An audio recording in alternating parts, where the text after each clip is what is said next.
What's going on, everybody? This is Super Nintendo Mike here, and these next handful of videos are going to be my E3 recaps of 2014, and we're going to kick it off with the Microsoft conference. I'm going to go from Microsoft to EA to Ubisoft to Sony, and then wrap it up with Nintendo. Oh boy, so let's get this started.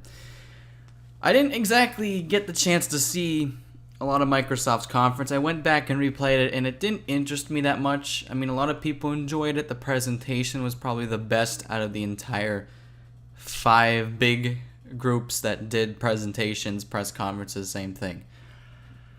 I'm only going to talk about the things that interest me about these conferences, so these videos are either going to be really short or really long, depending on what I talk about, but probably really short because I don't want to take up that much of your time or my time as well.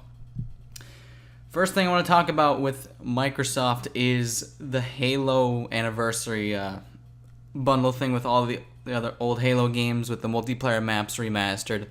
To be honest, that looks pretty cool, I have to admit, but I'm not getting an Xbox One, sorry. But it looks really cool how they remastered the maps. It's all the classic maps from the old Halo games, and they all look really nice. They showed some gameplay. It all just ran really well on the Xbox One. I'm very surprised. And again, I don't remember if they talked about the price drop of the Xbox One, but the Kinect is pretty much dead. It's a good thing it's dead. Nobody wanted it.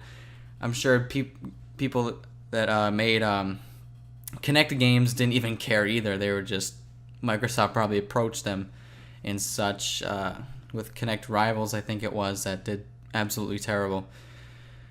There was also some snippets of trailers from the next Halo game, Halo 5, whatever the name is. I don't even remember if there was a name.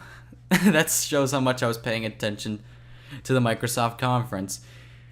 But it looked interesting. There's a new character, a new chief, it seems as though. I'm not entirely sure, but there is a new character involved in Halo. Interesting to see who's going to replace Cortana. And who's going to be the next AI.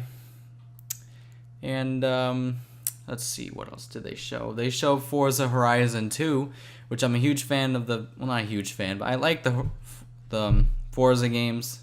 I liked 4, and of course I never played 5 because I don't have an Xbox One. Nor did I ever care to try it out in like a Best Buy or GameStop or whatever when the systems launched. But Forza Horizon 2 looked pretty good. I loved Forza Horizon 1. I played on Xbox 360. It's a gorgeous game, even on the 360. And Forza Horizon 2 looked just amazing. I can't wait to see gameplay of that and such. But yet again, I'm not going to get an Xbox One.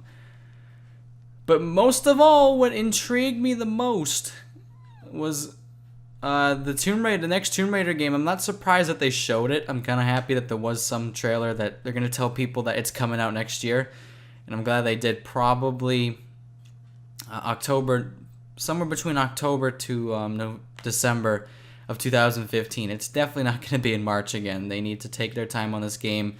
Even if they push it to March of 2016, I will not complain at all because they need to make that a good game. It is critical in the series.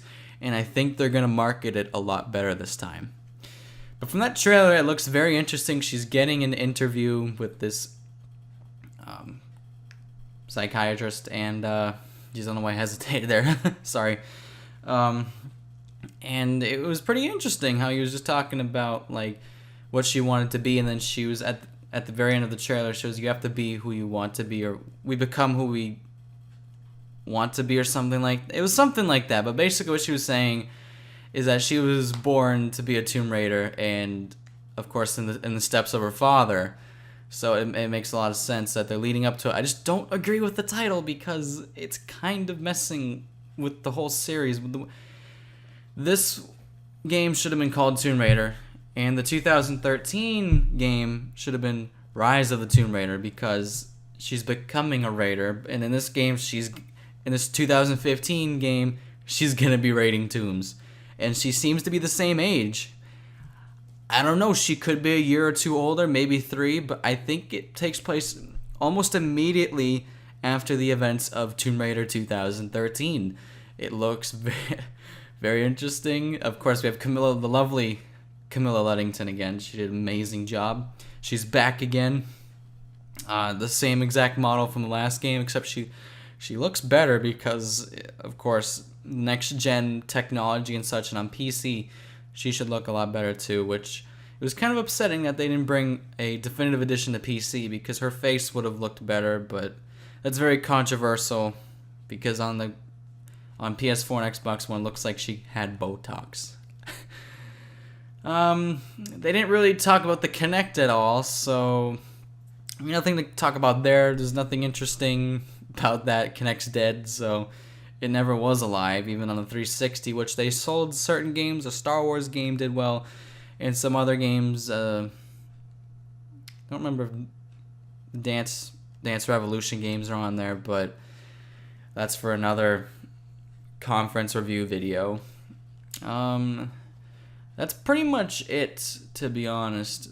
So, yeah, this has probably been the shortest out of the conference videos. I'm not entirely sure. Maybe me talking about Tomb Raider, the Rise of the Tomb Raiders so much probably took up half the video because I'm just so super pumped for that game. I uploaded some gameplay, and what did they do? The White Knights of Square Enix, they came right after me, and they wanted me to take it down. So I was like, okay, I don't want a copyright strike. You can just check out the trailer.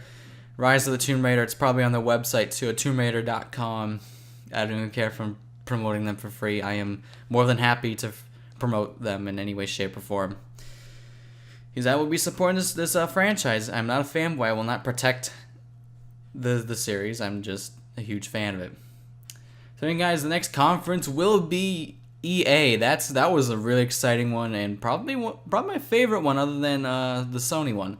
So thank you guys so much for watching. I've been Super Nintendo Mike here, and I hope to see you in part 2 of this E3 recap of the conferences with EA.